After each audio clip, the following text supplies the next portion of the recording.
Hey everyone, welcome back to another video. So I saw this news headline circulating over on X, and well, the brilliant Helen Joyce has done some more investigative journalism into the matter, which I think is needed, especially because you can't really trust the mainstream media these days. They lie through the skin of their teeth. And if you're going based off of what they've written in the headline, we're in a lot of trouble. So this story, my friends, is an absolute doozy. Okay. And it shows that if you lie about your biological sex to somebody, the consequences could be rather severe, especially if you trick that boy into performing a, act on the person, or you perform the act on the boy, and then you reveal that, hey, I'm a dude. If that guy is a heterosexual male, you may not be prepared for the kind of reaction that you were expecting, because this boy, heterosexual boy, was not happy at being told that he had just received oral from another dude that claimed to be a woman. Okay, so this is what happens when you lie and you cry wolf. Okay, so let's have a look at this story, shall we? So a transgender girl, meaning a biological dude, was stabbed 9 times at a roller skating party in revenge for lying about this dude's gender before performing a act on a boy, a court has heard. So this biological boy who decided to identify as being a girl performed an oral act on this heterosexual boy, and as revenge for doing that, lying to the boy that this boy performed the oral act on the heterosexual boy, right? The heterosexual boy has gone, nah, stuff you, I'm going to stab you 9 times or whatever else. So the mainstream media took this and saw this as a hate crime. It was a hate mob, apparently, but they forgot to mention the actual intricacies and the truth of the matter.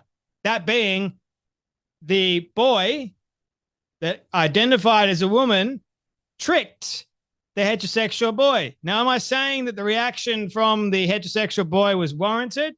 No, I'm not, because no amount of violence really is the right way to go about it. But nevertheless, the transgender individual, biological boy that identifies as being a girl, should not have lied. This is the problem.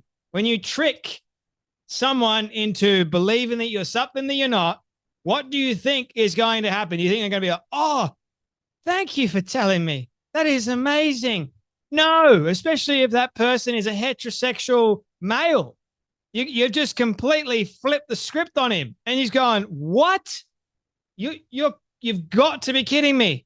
So Helen Joyce has gone, this horrific crime of vigilantism has rightly been seriously punished. Judging from the reporting, it may have been preceded by a very serious, assault that was never reported. So this is rather interesting. And by the way, the biological dude that identified as being a woman happened to be white. And the boys that had the act performed on them, the heterosexual boys, happened to be black. Now, if it's one thing that I have seen in our crazy world today, it's that somehow you've got the racist individuals that will cry racism at the drop of a hat, right? Especially when it comes to, white people beating on black people. When black people beat on white people, they're silence. Just nothing. Because apparently black people can't be racist to white people. It's ridiculous. But anyway, when it comes to the trans situation, you just throw a white person that happens to be trans in the mix, and you don't hear anything about it because that person happens to be white. So the race card trumps even the trans card. So you don't actually really hear the proper truth of it all. So the newspapers were going 13 years for the trans hate mob who knifed teenager for lying about person's gender identity. So 13 years they got.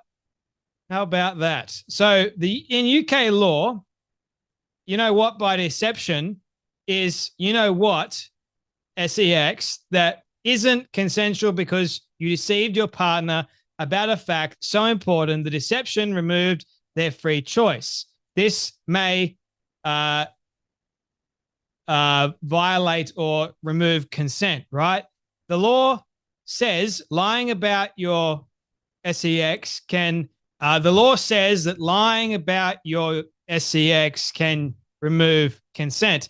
If the reporting is accurate, a trans IDing boy deceived a second boy into thinking he was a girl and performed oral sex on him. When the second boy realized he'd been deceived, he and his friends committed a near fatal vigilante attack on the trans IDing boy. The vigilante attackers have rightly been convicted and given long prison sentences, which, okay, what they did was unacceptable. Crime meets the punishment.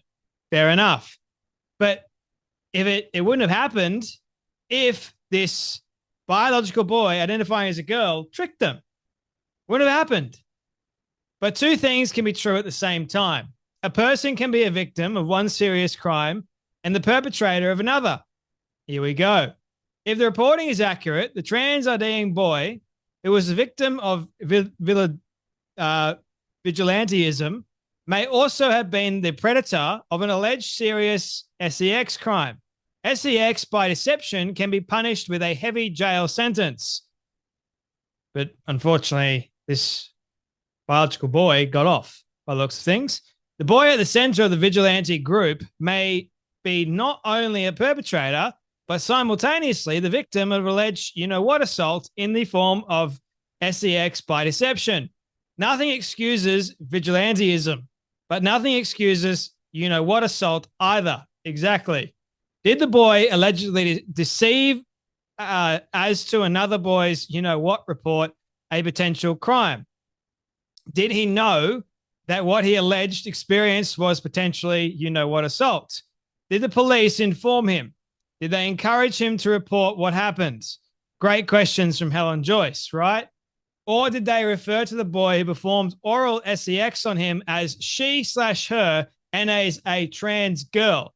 Did they fail to investigate whether there had been a you-know-what assault and treat the potential victim as transphobic for caring that his sexual partner was a boy? Interesting, isn't it? Press reporting misrepresented things the same way. The victim of the vigilante attack wasn't a girl. He was a boy. He didn't conceal his gender identity. He concealed his biological sex. This misrepresentation treats his identity claim as reality. It's not. We don't excuse sex crimes because she was drunk. He's a prostitute. Or, look what she was wearing. It's no excuse that a trans-identifying boy thinks of himself as a girl, the fact he is not. And his you-know-what partners have a right to know his biological sex. No matter what someone feels about their gender identity, they have no right to pretty much conceal the fact that they're actually a dude. They have no right to do that. It's to do with consent. You have no right to hide the fact that you're a biological dude because no heterosexual man would consent to it, to having you-know-what with you. It just doesn't work that way. So if they do, in fact, reveal, I don't think that the heterosexual man would have gone through with it and therefore you wouldn't have had the stabbing. Simple. Well, at least I think it is, right? Anyone who encourages trans-identifying people to conceal their biological sex from partners is doing them no favors. This is encouraging them to potentially commit a serious sex crime that could result in a prison sentence. Young people have been comprehensively failed by the trans lobbying groups that seem to think trans-identifying people have the right to deceive potential you-know-what partners, that no one has the right to know their you-know-what identity. Two things can be true at once. The same person can be both a victim and a perpetrator. One crime does not excuse another. That works in both directions. There can be no excuses here. So the thing is, undeniably, you've got two crimes that have taken place here. And the first person to commit the crime was obviously the trans identifying boy, the biological dude that identifies as being a woman, right? That started the whole situation. And so if this boy didn't lie to the heterosexual boy, we wouldn't be in this situation. The trans identifying boy wouldn't be stabbed, and we wouldn't hear this story at all, would we? So here's another take on it. Jennifer goes, breaking, buckle up. As best I can tell, this is the story. Here is a story in real language. A 17-year-old boy wanted oral satisfaction, I'll just say. He found a willing participant, but he was being tricked. Unbeknownst to him, his future paramour was male. He was expecting a female, obviously. Now, this hapless lad was no angel in himself. He set up video cameras to video the encounter, right? Got it so far? Boy one sets up cameras to get a you-know-what encounter filmed with the other person knowing. Boy two participates in an act that could be described as R-word by deception. Boy one then uploaded the video. That has to be some kind of crime, right? But the joke was on him. When all his buddies watched the footage, they said, dude, that chick you were with was a dude. Boy two arrives at new location and he is ambushed. He is jumped. He is kicked. He was struck 9 times with a knife by a girl who was there as part of the mob. The photo is not a picture of the victim, boy two, but it is a picture of the girl who used the knife. Oh, interesting. And again, lots of people actually agreed this is not a supposed transphobic hate crime, right? Like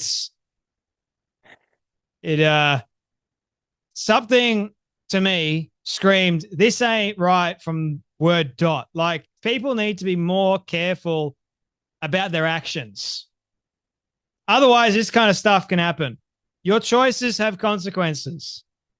Especially, doesn't matter if you claim to be trans or whatever, it's not a blanket excuse to commit actual crimes.